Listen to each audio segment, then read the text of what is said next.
Good evening, everybody.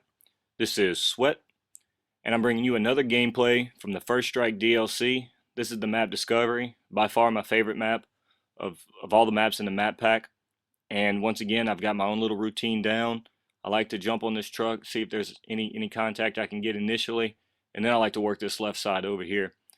I'm not going to talk too much about this gameplay. I'm going to make a comment or two here and there, but one thing I do want to say very quickly is don't be surprised if we have some sort of patch for spawns in this map pack, especially this map.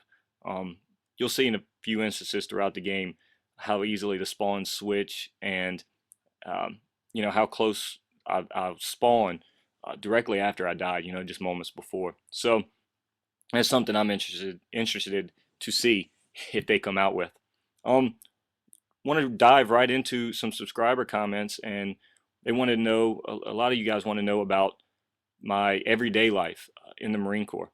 And just to cover it in a few different ways, I can go a lot of different angles with this, but the angle I wanted to take was how difficult my transition was to the Fleet Marine Force, which is the level that you get after you go to boot camp, after you go to Marine combat training, and after you go to your MOS school, your military occupational school.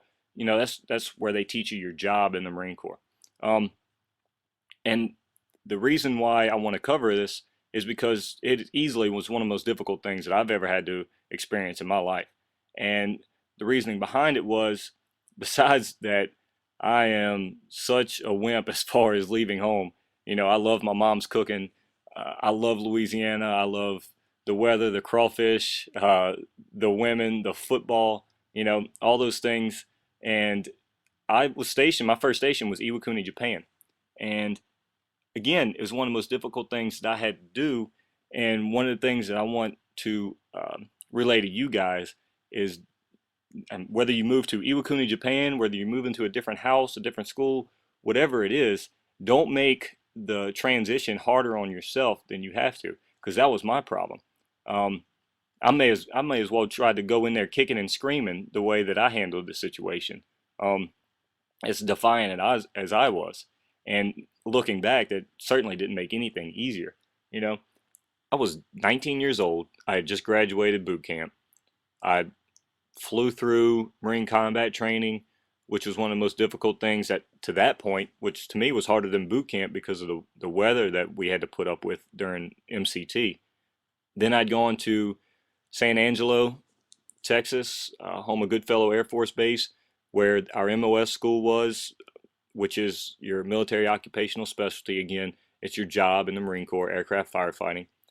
And I'd done really well there, and everywhere from boot camp to MCT to MOS school in Goodfellow, I had to put up with the tall, lanky, skinny, didn't weigh 140 pounds and was 6'1", 6 foot 1 inch. You know, that that was difficult each place. So that alone had given me, kind of a chip on my shoulder, and I'd done really well each place, each station.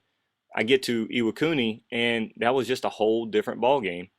And again, uh, because of the chip on my shoulder that I had before, I had that bad attitude about, people doubting me once again. And this is embarrassing right here, because I didn't see this guy twice. And because it's theater mode, you get to see me falling down, and it never ends. But what that did was, it put me in a bad position simply because I was rubbing people the wrong way, basically.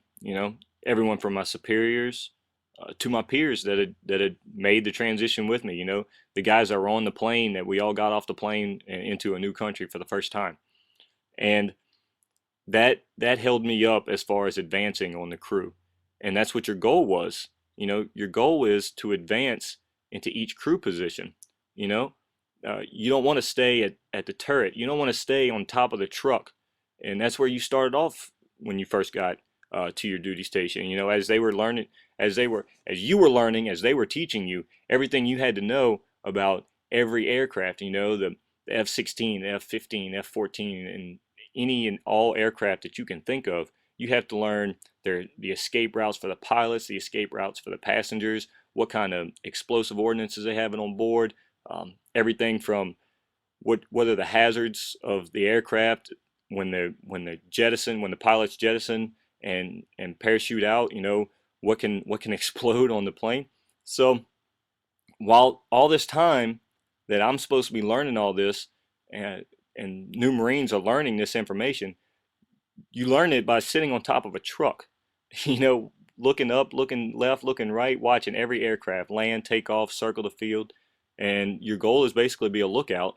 And it's miserable up there. It is, because it really didn't matter about the weather conditions and what they were like. If it was hot, unless it was triple digits, you stayed up there. And if it was freezing, unless it was raining, you stayed up there. And the guys inside the truck didn't come up there and keep you company. The only reason they came up was to make sure you weren't asleep, and that you were reading the little book of knowledge that they gave you, that they give all the new Marines that come on station. And nobody's going to help you learn that knowledge. Nobody's going to help you read through that material if, besides the fact that you can take their job inside the truck, inside the vehicle, and put them up top, if they know that you have a bad attitude about it. So that's what I want you guys to take and learn at my expense. I learned this lesson for everybody. So the more people that can realize that, the better. Because again, the Marine Corps doesn't promise you a bed of roses, but you can definitely make it easier on yourself when you're open to the idea, that change happens, and that it's not something that you just go into like a bull in the china shop. So thanks again, guys. I hope you enjoyed this, and I look forward to sharing a lot more stories with y'all in the future. Y'all have a great evening. Thank you again for watching.